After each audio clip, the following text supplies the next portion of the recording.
Bib, kalau sholat pakai kutek boleh nggak? Soalnya kata orang Salonya itu kutek halal. Kuteknya itu halal, boleh dipakai nggak Bib pada saat sholat?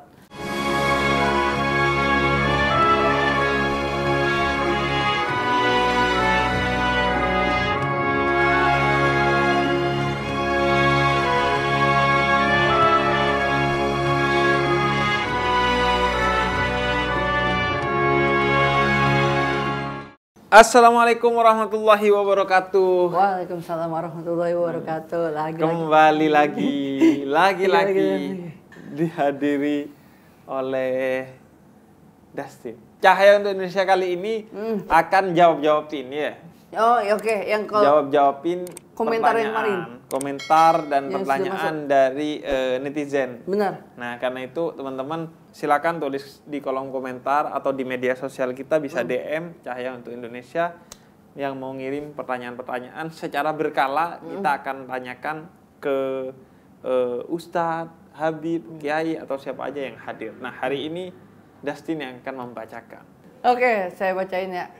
Dari Salas Almas. Assalamualaikum Bib, mau tanya nih, kan di masjid-masjid sekarang dia sediakan hand sanitizer di depan pintunya karena sedang pandemi kan, ya kan. Nah, kebanyakan orang-orang menggunakannya, padahal menurut saya itu bisa membatalkan wudhunya Bib, karena hand sanitizer kan terbuat dari alkohol. Lalu bagaimana tanggapan ente Bib?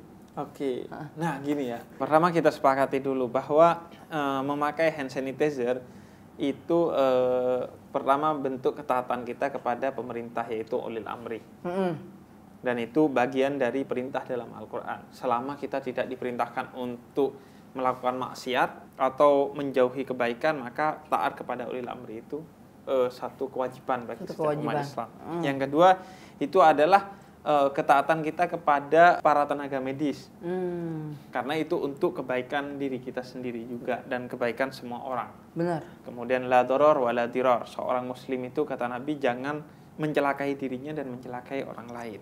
Nah, yang ketiga adalah soal hand sanitizer, tapi ini kan terbuatnya dari alkohol. Benar kan? Dan alkohol itu najis. Hah? Najis? Loh, kan itu kan istilahnya tetap ini Bib, steril. Hand sanitizer itu sebagaimana parfum itu kan terbuat juga dari campuran alkohol. Nah, alkohol itu statusnya najis menurut sebagian ulama. Nah, menurut semua ulama statusnya najis, tapi sebagian ulama itu menyebutnya najisnya itu hanya najis maknawi. Sebagian yang lain menyebutnya najisnya itu najis hissi dan maknawi. Artinya najis lahir dan batin juga. Nah, untuk yang meyakini alkohol itu sebagai najisnya najis maknawi aja, misalnya Imam Syaukani kalau yang baru-baru, atau Syekh Wahbah Zuhaili, itu juga tokoh fikih yang baru, beliau menjelaskan bahwa najisnya itu najis maknawi. Sehingga ketika digunakan untuk hand sanitizer, untuk parfum, itu gak ada masalah. Yang menjadi haram itu kalau digunakan untuk minum. Jadi itu gak ada masalah kalau secara lahir. Iya, Termasuk juga kalau dia jatuh ke pakaian kita atau ke tangan kita. Nah, itu nggak jadi masalah. Nggak jadi masalah secara lahiriah. Kecuali kalau itu khamar. Kalau khamar dia kena ke badan, maka dia najis, dia harus dibersihkan. Begitu juga kalau kena ke pakaian. Iya. Anda kecipratan khamar lumayan tuh dapat najisnya. Makanya jangan kumpul sama peminum khamar. Karena ngumpul sama peminum khamar aja udah dosa. Karena kita artinya menjalin perkawanan dan memfasilitasi orang-orang yang bermaksiat. Terus yang kedua, ada yang mengatakan dia hissi dan maknawi. Artinya secara lahir dia juga najis. Oh, secara lahir dia juga najis. Namun betapapun yang mengatakan alkohol itu secara lahir itu najis, namun untuk penggunaan pada batasan yang sedikit dan untuk kepentingan kemaslahatan kebaikan diperbolehkan, termasuk untuk parfum atau hand sanitizer. Terlebih lagi kita berada dalam keadaan yang darurat. Nah, untuk hand sanitizer untuk kesehatan, maka itu ulama yang menyebutnya alkohol itu sebagai najis secara hissi, secara lahir pun memakfu. memaafkan kalau digunakan untuk menghindari keburukan atau mencapai kebaikan. Apalagi di tengah kondisi darurat. Segala yang haram aja bisa jadi halal dalam keadaan darurat. Maka dalam keadaan darurat ini juga diperbolehkan kita memakai hand sanitizer. Boleh, sah-sah aja. Sah-sah aja. Dan ini juga momentum bagi kita untuk mengambil hikmah bahwa benar apa yang dikatakan oleh Nabi, sunnah bagi seorang muslim untuk selalu menjaga wudhunya. Karena dengan menjaga wudhu kan kita cuci tangan. Benar. Cuci tangan. Nah, cuci tangan itu bagian dari sunnah Nabi, sehingga orang yang mencuci tangan dengan sabun itu bukan hanya sehat tapi mendapatkan pahala karena menjalankan sunnah. Nah, kalau tidak ada buat cuci tangan, pakai hand sanitizer boleh. Boleh. Oke, Bib, tadi kan barusan di live chat ada yang nanya nih. Bayhaki _51. Jadi misalnya orang nanya nih, alkohol itu komposisinya di mana sehingga dikatakan haram? Apakah itu salah satunya dari air liur hewan? Jadi alkohol itu banyak atau sedikitnya haram. Semua yang banyaknya memabukkan maka sedikitnya juga haram. Jadi minum alkohol kalau nggak mabuk haram nggak haram. Kemudian alkohol terbuat dari apapun. Nah, dari perasan kurma pun kalau sampai batas yang menyebabkan dia jadi alkohol dan memabukkan maka itu haram. Dari perasan tape. Nah, air tape itu ya. Iya. Itu juga alkohol dari perasan anggur. Pokoknya semuanya. Ketika dia menjadi alkohol yang memabukkan, maka dia menjadi haram. Nah, kalau kita mencium aroma alkohol itu dosa juga gak? Mencium aroma alkohol. Ya, kamu kumpul aja sama orang yang minum alkohol aja dosa. Menciumnya juga. Bahkan sebagian ulama melarang kita untuk membeli sesuatu yang bukan alkohol di toko yang itu memang toko alkohol. Misalnya ada toko alkohol tapi jual apa kayak gitu, gantungan kunci atau pernak-pernik, itu juga diharamkan. Next dari David Al-Fatiri. Assalamualaikum Bib, nih mau tanya, kalau tidak salah kan ketika sholat berjamaah kalau ada celah itu kan yang ngisi kan syaitan. Nah, bagaimana dengan sholat jamaah di masa pandemi yang sekarang ini, Bib? Sebagian besar ulama menyebutkan merapatkan shaf itu adalah sunnah, bukan wajib. Mengacu kepada hadis Nabi dalam riwayat Imam Bukhari, min iqamatis sholat, itu bagian dari kesempurnaan sholat. Jadi itu adalah sunnah yang penting kita jalankan. Tapi dalam keadaan yang normal. Dan posisinya adalah sunnah. Sehingga kalau ditinggalkan itu tidak dosa, apalagi dalam keadaan yang darurat. Jadi karena itu kemudian bahkan dalam majmu' fatwanya Ibnu Taimiyah itu menegaskan berjarak dalam sholat itu diperbolehkan kalau ada uzur. Sekarang ada uzur karena COVID-19, karena lagi pandemi. Begitu juga fatwa lajnahnya Al-Azhar itu memperbolehkan menjaga jarak. Dan di Indonesia MUI juga sudah menfatwakan boleh menjaga jarak dalam sholat karena lagi pandemi. Dan itu tidak dosa karena memang sedari awal merapatkan shaf itu adalah sunnah. Bukan sesuatu yang kewajiban. Apalagi yang wajib aja kalau dalam suasana darurat bisa kemudian ditinggalkan untuk sementara. Pertanyaan ketiga dari siapa? Dari RC. Bib, kalau sholat pakai kutek boleh nggak? Soalnya kata orang salonnya itu kutek halal. Kuteknya itu halal, boleh dipakai nggak, Bib, pada saat sholat? Kan kata yang salonnya pakai kutek halal, ini kuteknya halal loh, jadi boleh dipakai buat sholat. Jadi gini, sebenarnya tergantung kepada apa yang digunakan. Henna. Kalau itu henna atau inai, itu boleh dalam Islam. Boleh. Bahkan Nabi dalam hadis riwayat Nasa'i dan riwayat Abu Daud dan status hadisnya Hasan kata Imam Abu Daud, itu pernah menyuruh perempuan di zaman itu memakai henna untuk membedakannya, membedakan jarinya dengan jari laki-laki. Iya, benar-benar. Nah, saya pernah nih bikin tato pakai henna di sini warna hitam. Nah, itu batal apa enggak, Bib? Pada saat itu kan saya ngudu untuk sholat. Sebenarnya secara batal wudu enggak kan? Henna itu tidak membatalkan wudu. Tapi Anda pakai tato itu menyerupai orang-orang yang diharamkan. Jadi sebaiknya memang ditinggalkan sebagai bentuk ihtiyat, kehati-hatian kita. Nah, kalau kutek itu tidak boleh karena kutek itu kan enggak masuk wudu. Dan kutek itu kalau dikerok kadang nggak bisa tuh. Iya, bukan hanya kutek. Anda tukang cat, kemudian ketindihan cat, itu ya nggak boleh wudhu karena nggak masuk air wudhu. Jadi harus dibersihkan. Kehalangan dulu. itu ya, Iya, jadi cat itu. bukan Islam anti kutek, enggak. Karena itu tidak masuk wudhu. Air wudhu tidak masuk ke dalamnya. Jadi nggak ada tuh kutek yang halal, Bib, istilahnya. Kalau memang ada yang air wudhu bisa masuk, sehingga statusnya dia sama kayak haina, ya nggak apa-apa. Jadi gitu, pakai kutek nggak boleh, karena itu akan menyebabkan air wudhu nggak masuk. Kalau untuk dipakai wudhu nggak masuk, maka ya kalau Anda mau mandi besar, mau wudhu, kuteknya harus dihapus dulu. Pakai kuteknya sih nggak apa-apa kalau perempuan. Oke, lanjut dari Meji Ari. Setelah wudhu, terus pegang kucing dan kucingnya itu jilat-jilat ke tangan kita, itu batal nggak sih wudhunya, Bib? Oke, gini, segala sesuatu bagian dari hewan. Benar. Yang kalau status bangkainya halal, maka ia halal ketika lepas. Seperti ikan. Ikan, misalnya ada sisi ikan nempel. Halal itu, Bib? Tidak najis. Tidak najis. Kemudian selanjutnya itu merujuk kepada hadis Nabi. Selanjutnya bagaimana kalau hewan yang halal dimakan, maka tidak najis juga bulunya. Bulu ayam. Bulu kambing. Gimana kemudian status hewan yang haram?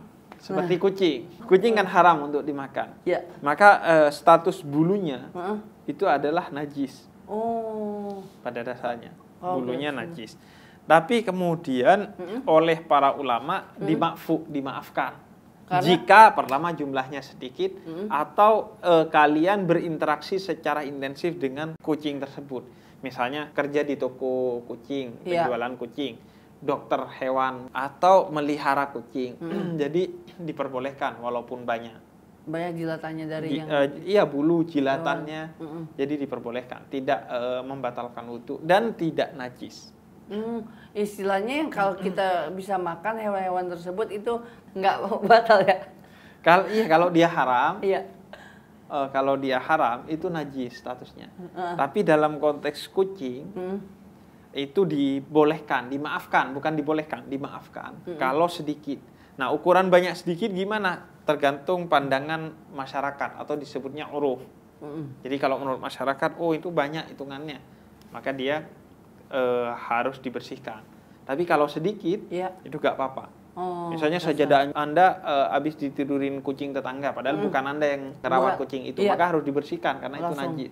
Kalau sedikit gak apa-apa. Tapi kalau sejadah itu ditidurin kucing dan kucing itu punya kamu, atau kamu dokter kucing, atau kamu punya toko kucing, gak apa-apa. Tapi kalau ihtiyat sebagai bentuk kehati-hatian kita, ya dibersihkan. Atau bersihkan kan gampang. Begitu juga jilatannya. Sekarang dari Arya ya. Arya. Assalamualaikum, Bib. Kalau kita sedekah tapi menggunakan uang yang didapat dari cara yang gak halal, itu kita tetap dapat pahala sedekah atau enggak? Itu enggak sama sekali, Bib. Bukan hanya enggak sama sekali, tapi dosa. Dosa? Iya. Tapi karena kan Allah kita hanya kan menerima sesuatu yang baik dari sumber yang baik. Jadi kalau sumbernya judi, mencuri, korupsi, dan lain sebagainya, maka itu dosa. Itu juga banyak orang kan nemu duit disedekahin, nggak boleh, harus ditunggu dalam batas waktu tertentu dulu. Kalau nggak ada yang ngakuin, baru disedekahkan, jangan langsung disedekahkan. Kalau hasil dari ini judi Liga Champion misalnya? Ya sama aja kan, judi-judi juga. Kan dari uang nggak halal tuh istilahnya ya, judi itu ya. Tapi dia niatnya, gue udah dapat banyak nih, ada hasil dari judi, yang 2,5%-nya gue pengen sedekahin lah. Itu mah duit halal doang yang ada zakatnya 2,5%. Kalau duit haram mah semuanya harus dibalikin, bukan 2,5%. Jadi nggak berlaku juga untuk sedekah ya? Seharusnya 2,5% yang Anda ambil, tapi dengan syarat si orang itu mengikhlaskannya. Artinya sedekahnya. Jadi kalau Anda nggak punya duit, minta sedekah, bukan nyuri. Niat baik harus dengan tujuan yang baik dan harus dengan cara yang baik. Trilogi itu, tiga-tiganya itu nggak boleh. Kalau niatnya baik, tujuannya buruk, caranya baik, buruk dia masuknya. Kalau caranya buruk, tujuan dan niatnya baik, tetap buruk. Niatnya jelek, tujuannya baik, dan caranya baik, tetap buruk. Jadi tiga-tiganya harus baik. Tujuannya baik, caranya baik, niatnya baik. Satu aja kena yang buruk, itu jatuhnya buruk. Ya, itu seperti najis. Kejatuhan najis, udah najis semuanya. Kayak macam kita kan lagi ramenya yang trading itu, dapat duit hasil trading dan kita sedekahkan. Bolehkah itu? Kalau sumbernya haram, intinya, misalnya tradingnya itu haram, ya tetap nggak boleh disedekahkan. Tapi kalau untuk investasi atau trading yang halal, ya nggak ada masalah. Apakah trading tidak semua trading halal dan tidak semua trading haram. Oh, ada ketentuan-ketentuannya juga ya? Nanti kita bahas lah trading secara khusus. Ini Lukman. Nah, itu dia. Saya bacain sekarang. Assalamualaikum Bib, mau tanya nih, kalau aurat manusia itu berlaku ketika sudah balik aja atau sejak dia lahir, Bib? Nah, kalau iklan bayi kan mandinya kan itu menggunakan mengumbar aurat dong. Iya. Jadi aurat seorang anak kecil atau bayi itu tidak berlaku. Oh, nggak berlaku? Tidak berlaku. Sebagian ulama mengatakan kecuali kemaluannya. Sebaiknya memang dihindari oleh orang-orang yang tidak berkepentingan. Kalau emaknya sendiri atau babysitternya nggak jadi masalah. Tapi secara umum aurat mereka tidak berlaku bagi seorang bayi gitu. Begitu juga sebaliknya, si anak itu boleh melihat aurat orang tuanya asalkan memang dalam konteks berkepentingan, si orang tuanya mandiin dan lain sebagainya. Tapi kalau di-share di ini Bib sosial media, dia bayi dan perempuan, terus topless setengah doang gitu, Bib. Nggak apa-apa. Kan nggak ada hukum aurat bagi bayi. Oh, nggak ada sama sekali ya, Bib? Tapi sebaiknya itu dihindari. Nah, karena itu akan rentan untuk dimanfaatkan oleh orang-orang yang tidak bertanggung jawab dan jahat. Nah, khawatirnya ya gitu, kan, Bib. foto itu. Terus yang kedua, itu untuk menghindari ain. Ada namanya penyakit ain. Orang yang melihat itu kemudian dia iri, dengki, atau dia kemudian jadi memuja berlebihan tanpa bersolawat, sehingga bisa menyebabkan si bayi itu sakit akhirnya. Jadi sebaiknya memang hal-hal yang sifatnya privasi itu dihindari. Apalagi kalau niatnya udah membanggakan, menyombongkan bayinya karena lucu dan lain sebagainya. Jadi boleh aja Bibi, soalnya kan dalam hukum itu kan bayi itu sebenarnya nggak ingin aurat ya, nggak berlaku untuk aurat ya Bibi. Tapi ya tetap aja harus kita jaga. Kalau kemaluannya, kalau aurat laki-laki itu kan dari dengkul sampai pusar. Tapi kalau bayi kemaluannya, ulama menyarankan untuk ditutupi tetap. Oke, kita lanjut. Lanjut, ada lagi nih Bib. Nih untuk Saripah ya. Assalamualaikum Bib. Saya suka marah sama ibu karena ibu kalau marah ngomong suka keluar kata-kata yang kasar Bib. Apa saya jadi anak durhaka? Emang nggak ada yang ibu durhaka sama anaknya gitu Bib?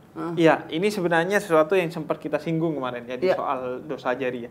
Jadi bukan hanya orang tua bisa didurhakai anak, tapi juga orang tua bisa mendurhakai anak. Yang kemarin tuh. Iya, jadi ada orang tua yang durhaka kepada anak, yaitu orang tua yang tidak memberikan hak anak dan tidak menunaikan kewajiban dia sebagai orang tua. Maka orang tua yang marah kepada anak, sampai mengeluarkan kata-kata yang kasar, yang tidak mendidik, maka itu adalah kedurhakaan. Tapi kalau orang tua mengeluarkan kata-kata yang tegas, yang mendidik, atau bahkan memukul yang tidak menyakiti, untuk pelanggaran-pelanggaran serius, misalnya dia mau sholat gak mau, maka itu diperbolehkan. Tapi bukan menyiksa ya. Dan kata-katanya bukan yang kasar, yang menghancurkan mental si anak. Karena anak itu utamanya dididik bukan dengan kekerasan, tapi dengan kesadaran. Dan memang kudu sabar memang. Kudu pelan-pelan dalam mendidik. Iya, kudu pelan-pelan.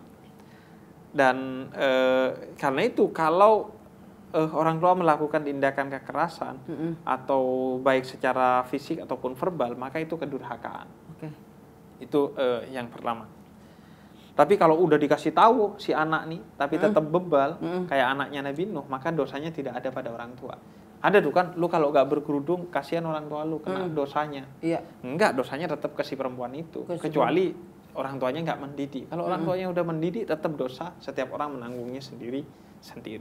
Nah, untuk marah kepada orang tua, wala takul lahuma uffin. maka jangan kamu sekedar bilang kepada orang tua, apalagi marah.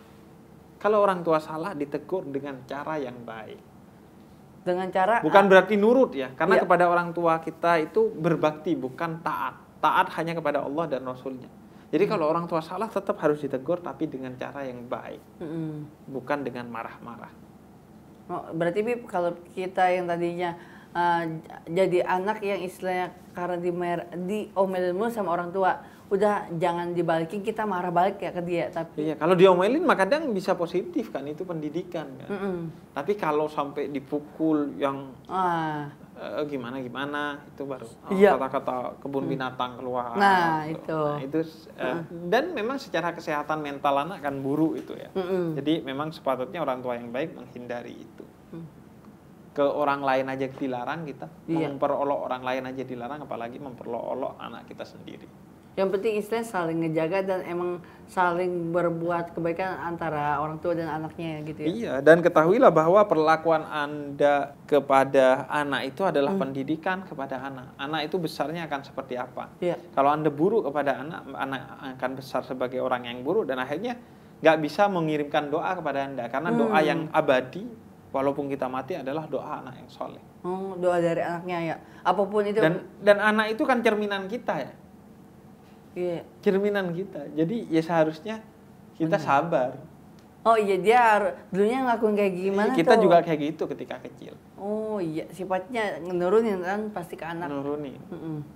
Otomatis kita harus bisa adaptasinya lebih ya. Bisa beradaptasi dengan baik dan benar. Oke, sahabat Cahaya untuk Indonesia, terima kasih udah ngirim pertanyaan dan udah nonton. Silakan kalian drop pertanyaan kalian di kolom komentar atau di media sosial kita. Kita ada Twitter, kita ada Instagram, kita juga ada Facebook. Terima kasih yang udah nonton, semoga bermanfaat. Dan jangan lupa untuk terus nonton, nge-share, dan komentar. Kirim pertanyaan kalian. Wassalamualaikum warahmatullahi wabarakatuh. Waalaikumsalam warahmatullahi wabarakatuh.